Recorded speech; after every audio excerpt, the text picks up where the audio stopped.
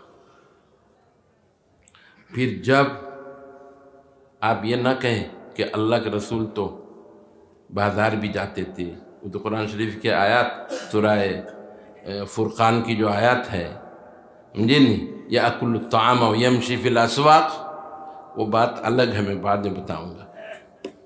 اگر آپ خلوت میں نہیں جائیں گے تو اللہ آپ نہیں پائیں گے۔ پہلے تعلقات بالکل ختم کرنے پڑیں گے۔ لوگوں سے کیا تعلق؟ یہ تعلق کوئی پائیدار ہے؟ آپ کسی کو آپ دوست بناتے ہیں، آپ کا ایک تعلق ہے، کیا جب اللہ کی مار پڑے گی وہ کیا کرے گا؟ آپ کا کچھ کر سکتا ہے؟ آپ کے اوپر کوئی مصیبت آ گئی اللہ کی طرف سے، وہ کیا کر لے گا؟ آپ کی وہ بیماری لگ گئی، بخار ہو گیا، بہت کچھ ہو گیا، کیا کر لے گا وہ؟ یہ تو وَإِذَا مَرِضْتُ فَهُوَ يَشْفِينِ، قرآن کہتا ہے میں جب بیمار ہوتا ہوں، حضرت ابراہیم علیہ السلام کہتے تھے میں جب بیمار ہوتا ہوں اللہ ہی مجھے شفا دیتے ہیں۔ شفا دینے والا تو اللہ، دوا ایک سبب کا درجہ، دوا جو ہم لوگ کرتے ہیں یہ سبب کے درجے میں ہے، اصل شافی تو اللہ کی ذات ہے۔ کہ اللہ تعالیٰ، آپ یہ سمجھیے کہ اگر آپ خلوت میں نہیں جائیں گے تو اللہ سے قریب نہیں ہو سکتے۔ تعلق، دنیا کے تعلقات کو ختم کرنے پڑیں گے۔ یہ ہمارے پاس یہ جو ثبوت ہے، اللہ کے رسول کو وہاں کیوں لے گئے؟ غار حرا میں۔ غار حرا میں جانے سے یہ ہوا لوگوں سے تعلق ختم، اب صرف اللہ سے تعلق، اللہ سے تعلق پیدا کیا، اور پھر ریاضت کی، محنت کی، وہاں اللہ کا نام جپتے رہے، پڑھتے رہے، پڑھتے رہے، پڑھتے رہے۔ دل جب آئینہ کی طرح صاف ہوا، صاف ہونے کے بعد آئے جبریل، قرآن کی آیت لے کر آ کر کہا یا محمد اقرأ کما انا بقاری، میں پڑھا ہوا نہیں ہوں۔ پھر کہا اقرأ کما انا بقاری، میں پڑھا ہوا نہیں ہوں۔ تیسری بار کہا، 3 بار دبایا، 3 بار دبایا، دبا کر بعض روایت میں آتے تیسری بار منہ کھل گیا، بعض روایت میں آتے چوتھی بار کھلا، فٹافٹ پڑھنے لگے۔ یہ دبایا، میں نے دیکھا بزرگوں کو کہ ایک صاحب ایک آئے حضرت کے پاس، آنے کے بعد کہا حضرت قلب جاری نہیں ہو رہا ہے۔ حضرت نے گلے سے ملایا، ملا کے دبایا، اور دبانے کی حالت میں قلب جاری ہو گیا۔ یہ وہیں سے آ رہا ہے، سب غار حرا سے۔ غار حرا کا جو دبانا ہے، وہ دبانے سے یعنی وہ کیفیت، جبریل کی جو ملکوتی کیفیت، جب اس کی ملکوتی کیفیت کی داب پڑی انسانی کیفیت کے اوپر، حضور صلی اللہ علیہ وسلم کے اندر دونوں کیفیت تھی، ملکوتی کی آمیزش تھی اور بشریت بھی تھی۔ تو ایک دم جب دونوں ملے تو کرنٹ لگ گیا، آگ پیدا ہو گئی، جیسے چکماک سے آگ جلاتے تھے نا پہلے، ایک دم کرنٹ لگ گیا، لگتے ہی جاری ہو گیا، فر فر پڑنے لگے۔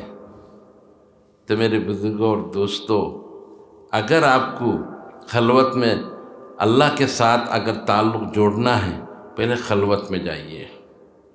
ابھی ایک حدیث پڑھائی ہم نے کہ 7 آدمیوں کو اللہ تعالیٰ قیامت کے دن عرش کے سائے میں سایہ دے گا، ان میں سے ایک ہے وہ ہے ایک جوان ہے جو تنہائی میں اللہ کے ڈر سے وہ روتا ہے، ففاضت عیناہ، اس کی آنکھیں بہہ پڑتی ہیں۔ دیکھیے تنہائی کے بغیر آپ اپنے گھر میں دیکھیے، جب سب سوتے ہوئے ہوتے ہیں، آپ تہجد کے لیے اٹھتے ہیں، اس وقت کوئی حجاب نہیں ہوتا رونے کے لیے۔ بیوی بھی ہو آپ کے بستر پہ اور آپ نیچے تہجد پڑھ کے رو رہے، خیال میں رہتا یار بیوی دیکھ لے گی میں کیسا رو رہا ہوں، اور اگر اکیلے ہوتے ہو دھاڑے مار کر روتے ہیں، کیوں؟ کوئی نہیں دیکھ رہا ہے سوائے اللہ کے۔ اس لیے خلوت چاہیے بھائی، اللہ پانے کے لیے آپ کو خلوت میں تنہائی چاہیے ہی چاہیے۔ پھر جب اللہ کو پا لیا آپ نے، آپ کا قلب جاری ہو گیا، ریاضت کرتے کرتے آپ کا قلب جاری ہو گیا، اس کے بعد آپ کو جانا ہے کہاں؟ جلوت میں۔ خلوت مانا تنہائی ہے، جلوت کے مانا لوگوں میں، اجالے میں۔ اجالے میں جانا یعنی لوگوں کے درمیان جانا ہے، اللہ کی باتوں کو لوگوں تک پہنچانا ہے۔ اب تھوڑی ایک کونے میں بیٹھنے کے لیے نہیں، اب آپ کو جانا ہے لوگوں میں، ان کے پاس جا کے اللہ کی باتوں کو، رسول کی باتوں کو پہنچانا ہے۔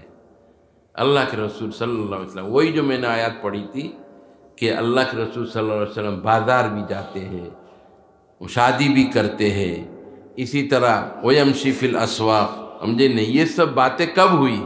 جب خلوت سے جلوت میں آ گئے، اب بازار میں بھی جانا پڑا۔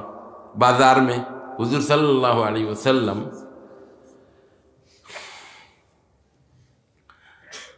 یہ ایک بازار ہے عکاظ مکے میں، ایک ہے ذو المجاز، ایک ہے مجنہ، 3 بازار ہے، تینوں میں میلے لگتے تھے۔ ایام جاہلیت میں اسلام آنے سے پہلے میلے لگتے تھے۔ میلہ سمجھ رہے ہیں نا؟ سال میں ایک دفعہ میلہ لگتا ہے۔ اس میلے میں علاقے کے سارے لوگ جمع ہوتے ہیں، بڑے بڑے شعراء، بڑے بڑے ادبا آتے ہیں، وہ شعر کہتے ہیں، کسی کو اوپر چڑھانا تو اس کے شان میں بہت اچھے اچھے اشعار کہتے ہیں، کسی کو اگر گرانا ہے تو اس کے خلاف بہت اشعار کہتے ہیں۔ پیسوں کا کھیل، پیسہ دو، جیسے آج کل اخبار والے پیسہ دو تمہارے حق میں لکھیں گے، پیسہ نہیں دو تمہارے خلاف لکھیں گے۔ اس زمانے میں شاعروں سے بہت ڈرتے تھے لوگ، یار انہیں خوش رکھو نہ کسی مجلس میں ہماری کھال اتار دے گا، سمجھے نہیں؟ بادشاہ لوگ شاعروں سے ڈرتے تھے۔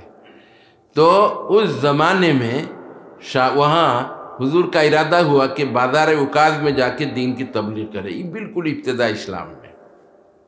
حضور صلی اللہ علیہ وسلم جب تہامہ میں پہنچے، فجر کا وقت ہو گیا، حضور وہاں فجر کی نماز پڑھانے لگ گئے۔ جب وحی کا سلسلہ شروع ہوا، جناتوں کا اوپر جانا بند ہو گیا۔ یہ پریشان جن پہلے اوپر جاتے تھے، آسمان کی خبریں، اللہ جو فیصلہ مقربین کو لے کر کرتا تھا، مقربین سمائے دنیا میں آ کے زمین کے فرشتے سے بات کرتے، زمین کے فرشتے مقربین سے پوچھتے تھے کیا فیصلہ ہوا، وہ کہتے تھے مثلا یہ فیصلہ ہوا، یہ فیصلہ ہوا۔ جنات چلے جاتے تھے اوپر، شیاطین، جناتوں میں جو خبیث ہے وہ وہیں پہنچ جاتے تھے اور خبریں لے کر نجومیوں کو آ کے بتا دیں، گنک کو آ کے بتا۔ ایک گنک 70 نہیں 100 جھوٹ ملا کے لوگوں کو بتاتا تھا۔ اس کی چاندی ہو جاتی تھی کہ بھائی تم لوگوں کو بارش چاہیے نا، کل بارش ہو جائے گی۔ سن لیا اس نے، فیصلہ ہو چکا اوپر، وہ شیاطین نے خبر آ کے دے دی۔ اب جب قرآن کا نزول شروع ہوا، اب کوئی اوپر نہیں جا پاتا۔ سورہ صافات میں ہے الا من خطف الخطفۃ فاتبعہ شہاب ثاقب، جو کوئی اوپر جانا چاہتا تھا فرشتے آگ کے گولے سے مارتے تھے، کوئی نہیں جا پاتا اب اوپر۔ اب سب پریشان، کیا بات ہوئی، کیا دنیا میں ماجرا پیش آیا۔ اب جنات و شیاطین کا پارلیمنٹ ہے سمندر کے بیچم بیچ میں، سمندر کے ساگر کے بیچم بیچ میں، کہا کہ ساری دنیا میں گھومو دیکھو کیا وہ حادثہ پیش آیا. تو ایک جناتوں کی ایک ٹیم مکے کے آس پاس گھوم رہی تھی. حضور صلی اللہ علیہ وسلم فجر کی نماز پڑھا رہے تھے. تو اس وقت جناتوں نے ایک آواز سنی بڑی خوبصورت، حضور کی آواز. تو فجر کی نماز پڑھا رہے تھے اور یہ خوش الہان سے حضور پڑھا رہے تھے. یہ سن کر وہی کھڑے رہ گئے سب، اور رہ کر کہا یہی وجہ ہے، سمجھ گیا یہ کوئی چیز نازل ہوئی محمد کے اوپر، اسی کی وجہ سے ہم پر پابندی ہے، اوپر ہم نہیں جا سکتے. اب اللہ تعالیٰ قرآن کی حفاظت کرنا چاہتا ہے، اللہ تعالیٰ قرآن کی حفاظت کرنا چاہتا ہے. یہ ملاوٹ نہ کر دے، یہ نبوت نبی محمد صلی اللہ علیہ وسلم کے پاس خبر پہنچنے سے پہلے خبر لیک نہ کر دے. اب پابندی لگا دی. انہوں نے جا کر کہہ دیا اپنی پارلیمنٹ میں، مل گئی ہمیں، ہماری رکاوٹ کی وجہ مل گئی. بولے کیا؟ قل اوحی الی انہ استمع نفر من الجن فقالوا انا سمعنا قرآنا عجبا. جنات کی ایک جماعت نے کہا ہم نے ایک عجیب قرآن شریف پڑھنے کی آواز سنی. یہدی الی الرشد فآمنا بہ ولن نشرک بربنا احدا. انہوں نے کہا جی ہم تو یہ قرآن ایسا قرآن جو صحیح راستے کی طرف رہنمائی کر رہا ہے، ہم تو ایمان لے آئے بھائی، ہم آپ کسی کو اللہ کے ساتھ شریک نہیں کریں گے. سورہ احقاف کے پہلا رکوع اسی پر ہے، پوری تفصیل اس کے اندر ہے. اب اللہ کے رسول صلی اللہ علیہ وسلم کے اوپر پورا قرآن نازل ہوا. کبھی جبریل لے کر آتے تھے، کبھی ڈائریکٹ وحی نازل ہونی شروع ہو جاتی تھی. مختلف اس کے طریقے آپ نے بخاری شریف میں پڑھا ہے باب الوحی کے اندر، کہ جبریل لے کر آتے تھے، ان کے ساتھ 70,000 فرشتے ہوتے تھے باڈی گارڈ کے طور پر. کہیں پھٹک سکتا ہے؟ جبرائیل کے پاس جا سکتا ہے؟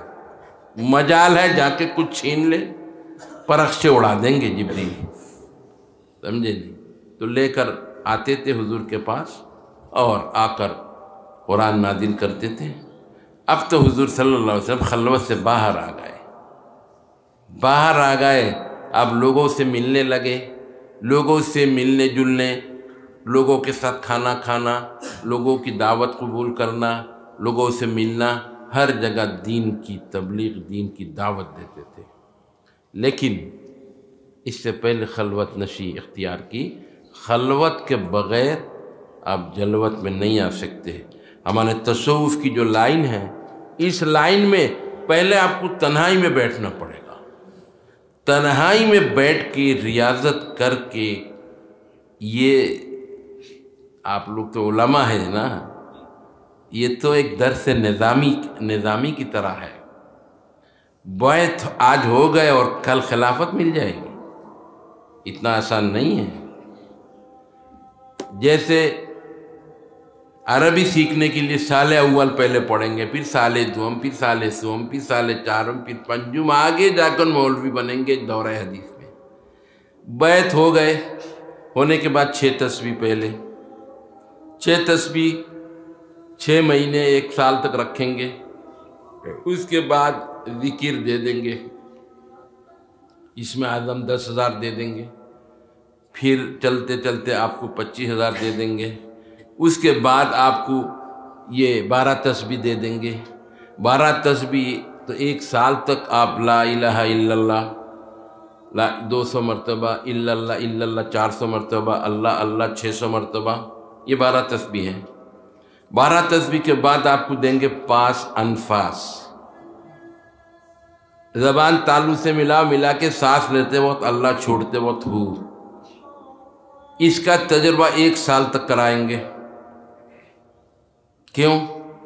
آپ سوتے ہی اس کی پریکٹس ہونے کے بعد آپ نیند میں جب سانس لیں گے، ہر سانس میں اللہ اللہ اللہ اللہ اللہ. میں نے کان لگا کے شیخ علاؤالدین کا دیکھا، سو رہے تھے بالکل صاف. میں نے کہا میرے ساتھی سے کہا دیکھ جا کے دیکھ کیسی آواز آ رہی، گہری نیند میں اللہ اللہ کی آواز آ رہی. پاس انفاس میں آپ کامیاب ہو گئے، پھر دیں گے آپ کو یعنی وہ ذکر قلبی دے دیں گے. ذکر قلبی گھنٹوں بیٹھے رہیں گے آپ، قلب سے ذکر. اب زبان بند، قلب سے قلب کو عادی بنانا پڑے گا، اللہ ذاکر، قلب کو اللہ کا ذاکر بنانا پڑے گا. جب اس سبق سے آپ کامیابی حاصل کر لی تو اب مراقبہ میں کچھ نہیں، اللہ کے دھیان میں بیٹھے رہنا. وہی جو حضرت مولانا احمد علی صاحب اپنے پیر و مرشد سید العربی والعجم شیخ الاسلام سیدنا حسین احمد مدنی کے ساتھ 2 سال تھے کہاں؟ مدینہ. مراقبہ کرتے تھے. مراقبہ میں کامیابی مل گئی. ایک بالکل خاموشی کے ساتھ وہ کرنا ہے مراقبہ، اللہ کے دیا. راقبہ یراقب مراقبتاً کے معنی نگرانی کرنا، اپنے قلب سے اللہ کی نگرانی کرنا. کیا مطلب؟ یعنی اللہ کی نگرانی میں رہنا اور دل کی آنکھ سے اللہ کو دیکھنا. اس میں کامیابی مل گئی. پھر شیخ آپ کو اجازت خلافت دے دیتے ہیں.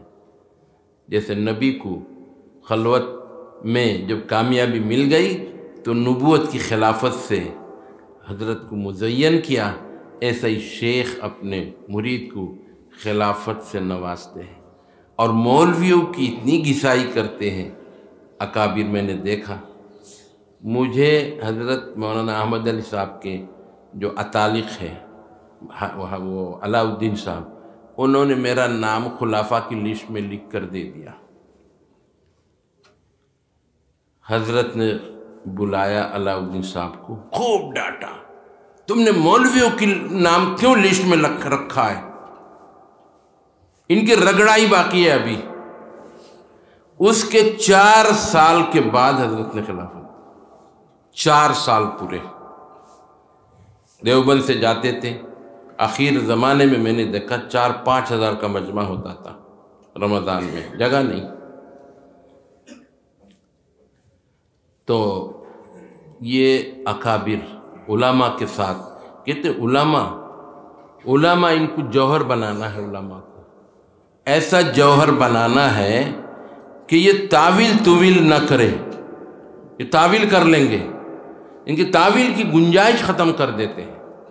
بغیر تعویل کے سمجھے نہیں، بہانہ نہیں کر پائیں گے علماء، اس لیے ان کی رگڑائی زیادہ ہوتی ہے. مولانا اسد مدنی صاحب رحمۃ اللہ علیہ کو بھی میں نے ایسے ہی دیکھا. مولانا بدر الدین صاحب اجمل، ان کا نام لکھ دیا گیا. حضرت نے کہا اتنی جلدی؟ اس کے 3 سال کے بعد خلافت دی حضرت نے. تو علماء کی رگڑائی ہمارے اکابر اسی لیے کرتے ہیں کیونکہ یہی ہے قوم کے مقتدا. یہ جتنے سدھریں گے اتنا لوگوں کو فائدہ پہنچے گا. میرے بزرگوں اور دوستوں، پہلے آپ خلوت میں اللہ کو پالیں گے تو اس کے بعد پھر آپ کو جلوت میں جانا ہے. اس کے بعد آپ کی باتوں میں جان پیدا ہو جائے گی. آپ اللہ میاں سے جو کہو گے وہ منوا لو گے. اللہ تعالیٰ ایسا کر دیتا ہے، اپنا رفیق بنا لیتا ہے. ان اولیاء اللہ، قرآن میں ایک جگہ ان ولی اللہ الذی نزل الکتاب وہو یتولی الصالحین. حضرت مدنی رحمۃ اللہ علیہ کی وفات سے چند روز پہلے کی بات ہے. حضرت سے کہا خلفاء نے، حضرت آپ اپنے بچوں کے لیے کچھ چھوڑ کے نہیں جا رہے ہیں. ان کے لیے جو بھی آتا ہے وہ مہمانداری میں اور ادھر ادھر وہ لوگوں کی ضرورتوں میں خرچ کر لیتے ہیں۔ حضرت نے کہا ہنس کے کہ یہ آیات پڑھی، ان ولی اللہ الذی نزل الکتاب وہو یتولی الصالحین، اللہ تعالیٰ جس نے کتاب نازل کی، قرآن شریف نازل کیا، وہ نیک لوگوں کا متولی اور ذمہ دار ہے۔ میری اولاد اگر نیک ہوگی، ان کا متولی تو اللہ ہے، میں کیا چھوڑ کے جاؤں؟ اگر یہ خراب ہوں گے تو میری قبر میں عذاب پہنچے گا، اور اگر نیک ہے اس کا ذمہ دار اللہ ہے۔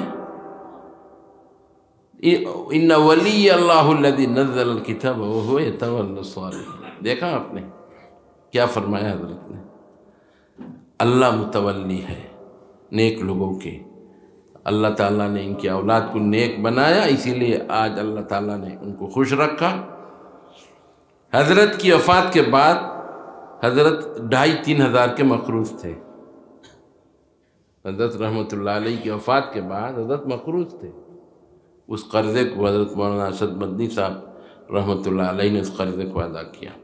مطلب یہ ہے کہ دیکھیے اللہ پر کتنا بھروسہ، یہ اس درجے میں پہنچنے کے بعد آدمی کرے گا جب یہ سمجھے گا اللہ سب کچھ ہے۔ آپ کو خلافت ملنے کے بعد آپ اور شیخ میں کوئی فرق نہیں، آپ اور شیخ میں کوئی فرق نہیں۔ اور دیکھا نہیں آپ نے منصور حلاد کا واقعہ، انت الحق انت الحق کہتے کہتے کہہ دیا انا الحق انا الحق۔ کیوں کہہ دیا انا الحق؟ کہتے میں جدھر دیکھتا ہوں میں اللہ کو دیکھتا ہوں، تو میں بھی تو انا الحق، میں جدھر دیکھتا ہوں میں اللہ کو دیکھتا ہوں۔ الحمدللہ رب العالمین، پورے عالم کا پروردگار اللہ ہے۔ تو عالم کو عالم اس لیے کہتے ہیں، عالم فعال کے وزن پر آپ نے پڑھا ہوگا علم الصیغہ وغیرہ میں، اس میں اعلیٰ کا ایک وزن فاعل کے وزن پر، جیسے خاتم ختم کرنے کا آلہ، عالم جاننے کا آلہ۔